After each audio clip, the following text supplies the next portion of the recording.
What's up YouTube? For this video, let's do a quick review of my latest pickup from Adidas, and these are the Rivalry Low 86s. In this video, we'll quickly do an unboxing and talk about the materials of the shoes, then we'll talk about sizing, fit, and comfort.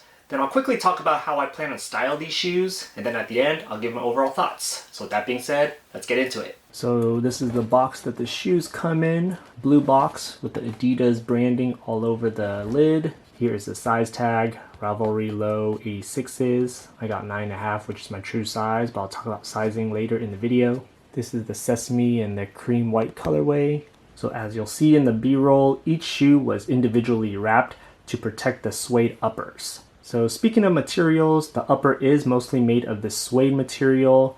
To the touch, it actually does feel very soft. You have some synthetic leather on the stripes in a darker gray colorway. Moving to the toe box, also this monotone sesame color with some perforations right there. Here's a quick lateral view of the shoe, which is pretty much the same as the medial side. And then as we move to the heel of the shoe, we have a little gray strip right there. And then on the heel tab, you got the gold foil Adidas branding on the heel tab. This heel tab also has this white creamish colorway that encapsulates this area.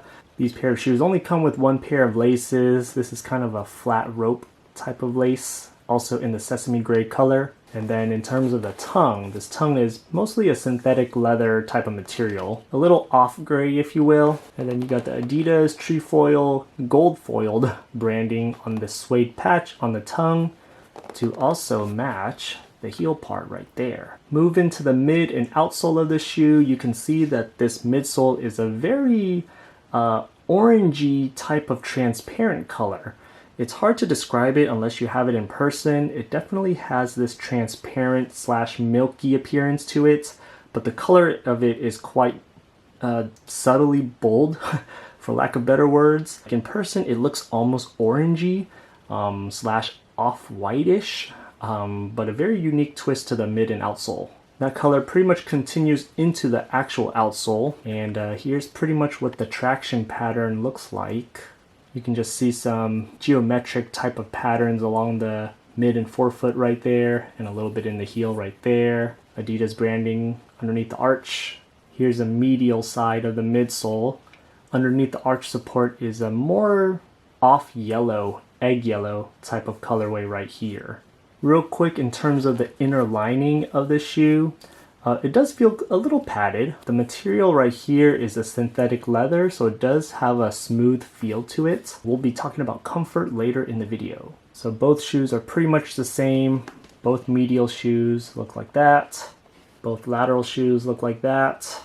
Alright, so that's the general breakdown of the materials, but now let's talk about the comfort. Overall, in terms of comfort, these shoes are okay. As you can see, these shoes are a retro basketball inspired sneaker, so it really feels how it looks. A little bit on the chunky and bulky side. Given that these are retro sneakers, the technology isn't quite advanced or anything like that. Nothing to be super impressed about, to be honest. If I had to provide some sort of reference point, if you've ever tried the Adidas Forums or the New Balance 550s, they have a very similar build and construction and feel on feet. I mean, again, if you just look at these shoes side by side, they have quite a resemblance in terms of structure. The midsoles on these are a little more on the firm side, so especially with these, don't expect too much responsiveness with them. The inner ankle lining inside the shoe has a slipperiness to it. As I mentioned, this is made of a synthetic leather, so it does have a little bit of smoothness. So it does give me a little more heel slippage. If you really want that rear foot lockdown, you pretty much have to tie these all the way to the top. Alright, next let's talk about sizing and fit. I would generally recommend true to size or a half size up. These shoes tend to run a little bit on the snug end in my opinion. Even though they look bulky, they actually feel quite snug, especially in the mid and forefoot right here. For me, I went true to size. I'm usually a 9.5 in most Adidas sneakers. With these, I went 9.5 and it worked out for me, but again, it does run a bit snug. If you tend to have a wide foot or if you prefer a little more room, I would definitely go up a half size. In terms of how I've styled these shoes, I've had a chance to break these in a little bit already, so I've worn them a few ways. The most easy and basic way to wear these shoes is with a pair of workout shorts. If you're going to wear shorts with these shoes, I think they look great with gray crew socks. Yeah, you can go with white crew socks too, but I think gray just really adds to the monochromatic theme of the sneaker. If you plan on wearing these shoes with pants, I think these would look great with some light wash denim, either a light washed gray or a light washed blue. Now, if you want to add a little color to your outfit with these sneakers, I think these shoes would pair great with either a garment dye top or something along the lines of a faded pastel color top. So after having a chance to break these in for a little bit, here are my overall thoughts. Overall, I really do like the aesthetic of this shoe. The two things that really took it away from me with this particular colorway and sneaker is one, the whole retro basketball aesthetic. I'm really into that. And two, if you've seen that Jerry Lorenzo and Fear of God are apparently doing an Adidas collaboration that should be coming up in the near future, this shoe actually kind of looks like a duped version of what's to come with their collaboration. For some reason, I've kind of gravitated towards that theme too.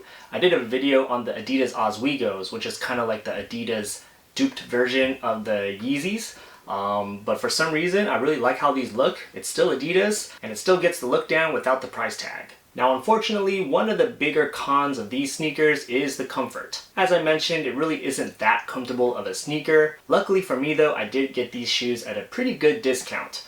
But personally, for the retail price of $160, I just don't think the comfort is there to justify that price. If you really like the aesthetic of the sneaker, I would definitely pull the trigger if you can get them on some sort of sale. But again, $160 is a bit steep for the technology they've used. But otherwise, if you can find them on sale, it's a great looking sneaker and the construction isn't too bad. So let me know in the comments if you have any particular questions about the shoes, or let me know, are you feeling this model? I'd love to hear about it in the comments below. If you made it this far in the video, please do me a huge favor, hit that like button, it'll help me out a lot, and consider subscribing for more content on styles, sneakers, and science. While you're at it, check out my other Adidas related videos here or here. Otherwise, thanks for watching, and I'll see you next time. Peace.